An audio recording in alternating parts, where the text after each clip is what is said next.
যারা এরকম স্লোগান দিচ্ছে কি আমরা এক একজনকে ধরে স্লটার করব, তো ওদের বিরুদ্ধেও কিছু ব্যবস্থা নিতে হবে।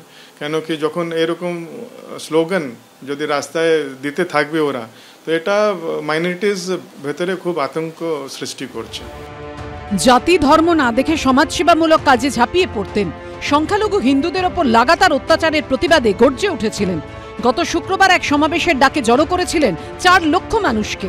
আর এরপরই 1.5 মাস আগে রাষ্ট্রদ্রোহিতার মামলা দিয়ে গ্রেফতার করা হয়েছে বাংলাদেশের ইসকনের সন্ন্যাসী চিন্ময় কৃষ্ণ দাসকে। আদালতে জামিন না পাওয়ায় এখন জেলেই কাটাতে হচ্ছে তাকে।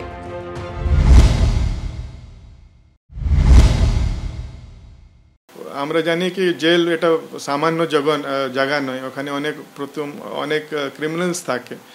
তো এটা তো স্বাভাবিক বিচার। আর যে ব্রহ্মচারী যে সাধুর জন্য একটা জেলের ভেতরে এটা সামান্য জায়গা না, খাবার অসুবিধা, সব কিছু করা অসুবিধা, ইভেন ও খেতেও পারবে না।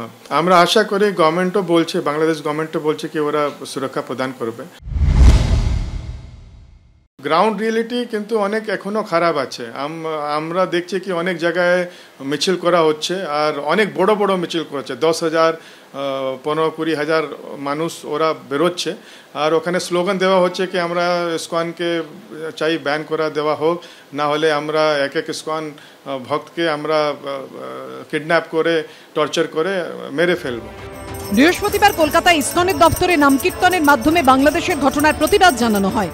এদিকে বৃহস্পতিবার রাতে বাংলাদেশের অন্তর্বর্তী সরকারের পরিবেশ, বন ও জলবায়ু পরিবর্তন বিষয়ক মন্ত্রণালয়ের উপদেষ্টা সৈয়দা রিজওয়ানা হাসান জানিয়েছেন, ইসকন নিষিদ্ধের বিষয়ে কোনো আলোচনা হয়নি। সুকান্ত মুখোপাধ্যায় ও অরিত্রিক ভট্টাচার্যের রিপোর্ট, এবিপি আনন্দ। আজকে আমরা কীর্তনের মাধ্যমে এটা জানাতে চাই যে বাংলাদেশের যারা মাইনরিটিজ আছে ওদেরকে আমরা ভুলে যাইনি, ওরা আমাদের প্রার্থনার মধ্যে আছে। এটা আমরা আজকে প্রার্থনা সভা অর্গানাইজ করেছি, আর বাংলাদেশের মাইনরিটিজ সেফটির জন্য আমরা প্রার্থনা করছি।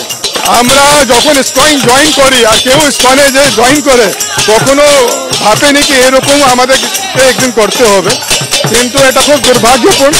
আমরা আশা করি কি তাড়াতাড়ি বাংলাদেশে শান্তি ফিরে আসলে আমরাও ন্যাচারাল আমাদের যে ইসকনের যে কাজ আছে ওটা স্পিরিচুয়ালিটি স্প্রেড করা আর লোকের সঙ্গে দুঃখ সুখে দাঁড়ানো। আপনারা জানেন কি বাংলাদেশে অনেক লোক বলছে কি ইসকনকে ব্যান করা হোক, কেন কি এটা টেররিস্ট অর্গানাইজেশন। তো ওটাই আমরা জানাচ্ছি কি ভাই আমরা টেররিস্ট নেই, উই আর নট টেররিস্ট।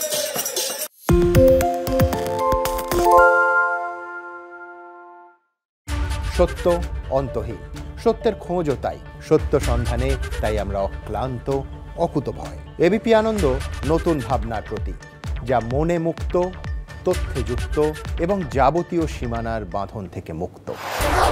সীমা না শব্দটির মধ্যেই লুকিয়ে আছে মানা শব্দটি, যেন চোখ রাঙানি এক অদৃশ্য বেড়াজাল, যা আটকে রাখে আমাদের এক ছোট্ট গণ্ডির মধ্যে।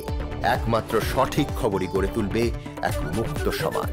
সেই জগৎ গড়ার লক্ষ্যে কোনো সীমানার ঠুকুটি আমরা মানব না। এবিপি আনন্দ এগিয়ে থাকে, এগিয়ে রাখে।